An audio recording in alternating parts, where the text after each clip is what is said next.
सामाजिक कार्यकर्ता सोनम वांगचुक ने 26 दिनों तक चली अपनी भूख हड़ताल अब फाइनली समाप्त कर दी है। उन्होंने गुरुवार देर रात केंद्रीय स्वास्थ्य मंत्री जेपी नड्डा, केंद्रीय मंत्री डॉक्टर जितेंद्र सिंह और लद्दाख की एपेक्स बॉडी के प्रतिनिधियों की मौजूदगी में अपना अनशन तोड़ दिया। अनशन समाप्त करने के बाद सोनम वांगचुक ने बताया कि यह फैसला लंबी बातचीत, सरकार की ओर से मिले लिखित आश्वासन और देश में संभावित हिंसा की आशंका को देखते हुए लिया गया है। उन्होंने लोगों से शांतिपूर्ण तरीके से आंदोलन जारी रखने और किसी भी प्रकार की हिंसा से दूर रहने की भी अपील की है।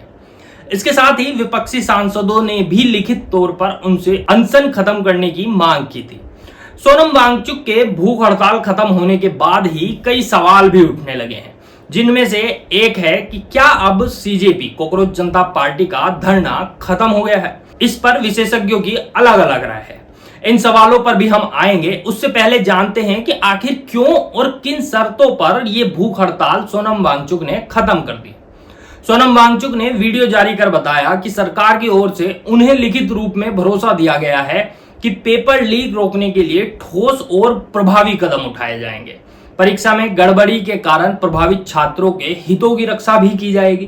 पेपर लीक से जुड़े मामलों में सख्त कार्यवाही की जाएगी।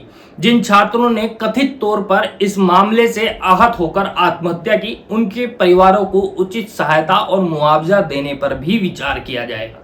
इसमें ध्यान दीजिए कि कहीं से कहीं तक भी जो कॉकरोच जनता पार्टी की मुख्य मांग थी, शिक्षा मंत्री धर्मेंद्र प्रधान का इस्तीफा और सरकार की जवाबदेही, उसका कहीं जिक्र नहीं किया गया है।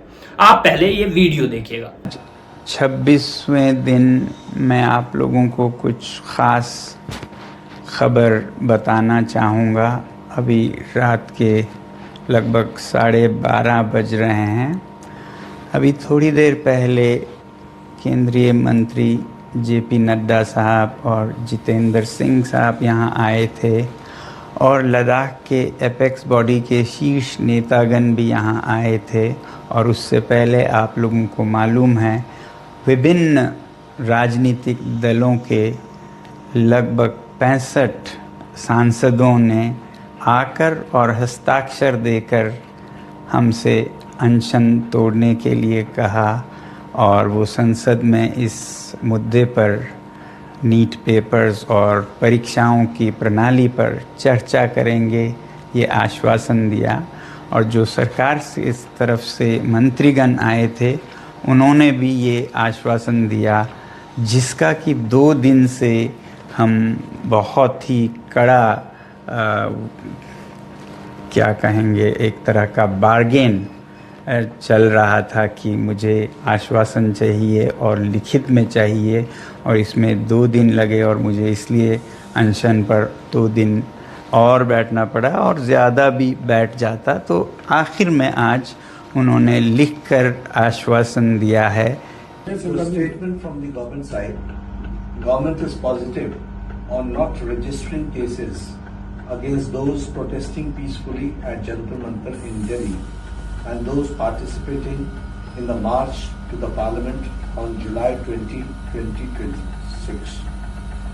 The government has already assured threadbare discussions to find solutions to paper leaks and educational reforms for exams in the Parliament.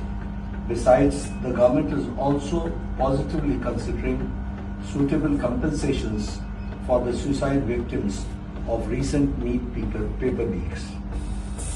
ये हमारे साइड से। Thank you.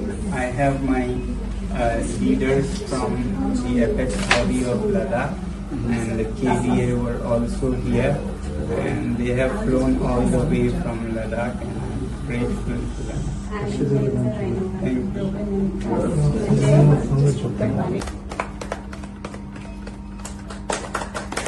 इस पूरे घटनाक्रम के बीच केंद्र सरकार ने संकेत दिए हैं कि पेपर लीक के मामलों पर सख्त कानून लाने की तैयारी की जा रही है।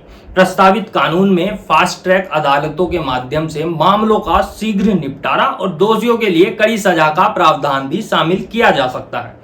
सरकार ने यह भी कहा है कि परीक्षा प्रणाली को अधिक पारदर्शी और सुरक्षित बनाने के लिए आवश्यक कदम उठाए जाएंगे। अब सवाल यह है कि इस अनशन के खत्म होने के बाद आंदोलन पर क्या असर पड़ेगा।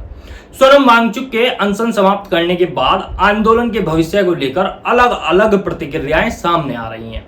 कई सामाजिक और राजनीतिक संगठनों का कहना है कि यह आंदोलन अब केवल किसी एक व्यक्ति का नहीं रहा, बल्कि देश भर के छात्रों और युवाओं का आंदोलन बन चुका है। कहें तो जेन जी का आंदोलन बन चुका है। कुछ संगठनों ने तो स्पष्ट कर दिया कि शिक्षा व्यवस्था में सुधार और जवाबदेही तय होने तक उनका शांतिपूर्ण प्रदर्शन जारी रहेगा। सोनम वांगचुक के अनशन समाप्त करने पर सामाजिक कार्यकर्ताओं, शिक्षाविदों और राजनीतिक नेताओं की भी अलग अलग प्रतिक्रियाएं सामने आई हैं। कुछ लोगों ने उनके निर्णय को स्वास्थ्य और शांति के हित में उचित बताया, जबकि कुछ का मानना है कि आंदोलन की जो मूल मांगे थी वो अभी तक भी पूरी नहीं हुई, उनका पूर्ण तरीके से अभी समाधान नहीं हुआ है। वहीं कॉकरोच जनता पार्टी के संस्थापक अभिजीत दीपके ने कहा है कि उनकी प्रमुख मांग धर्मेंद्र प्रधान का इस्तीफा जब तक नहीं मिलता तब तक शांतिपूर्ण प्रदर्शन जारी रहेगा। उनका यह भी कहना है कि प्रतियोगी परीक्षाओं में पारदर्शिता, जवाबदेही और शिक्षा व्यवस्था में सुधार को लेकर देश भर में जन जागरूकता अभियान भी जारी रहेगा। इस मामले में आगे क्या कुछ होता है, क्योंकि आज सरकार से कॉकरोच जनता पार्टी के जो पैनल है उनकी बातचीत भी है।